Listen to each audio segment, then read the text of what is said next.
Another reason to believe. In the first video, we saw that the concept of believing has undergone a specific evolution. Believing has evolved from an impromptu oath of allegiance to God to a concept that can be understood in many different ways.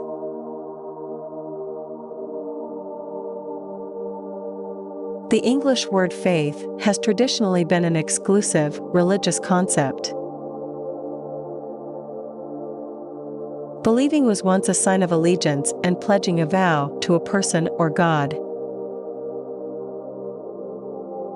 Believing was synonymous with trust in the grace and goodness of God. Believing as an unconditional oath of allegiance to God versus philosophical metaphysics based on rational arguments. Believing in a religious connotation employs a strict binary understanding of right and wrong. Believing includes a degree of clarity that is not subject to doubt. The modern conception of believing, however, relates both to knowing and to doubt.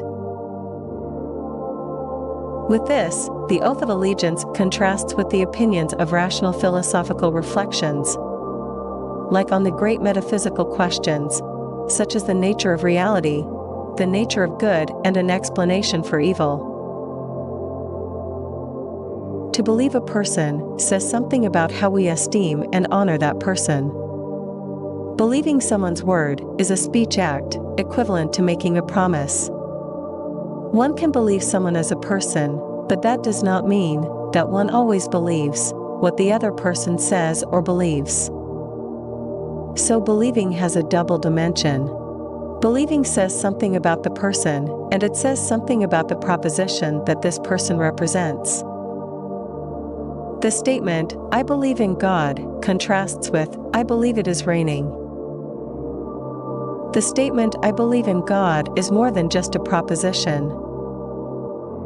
I believe in God is a proposition with a personal engagement to that proposition. The statement "he believes in God," however, is a purely descriptive statement about a mental state of another person. To believe in God means to believe everything that God says, because God is true. The religious creed is a profession of faith based on an unconditional belief in God. The creed is about making a promise without presuppositions. This might, at least in part, explain the irrevocably beginning of a multitude of the radical different workings of the verb to believe. But does a belief, declared in rational arguments, reduce the religious term faith to merely stating some random propositional truths?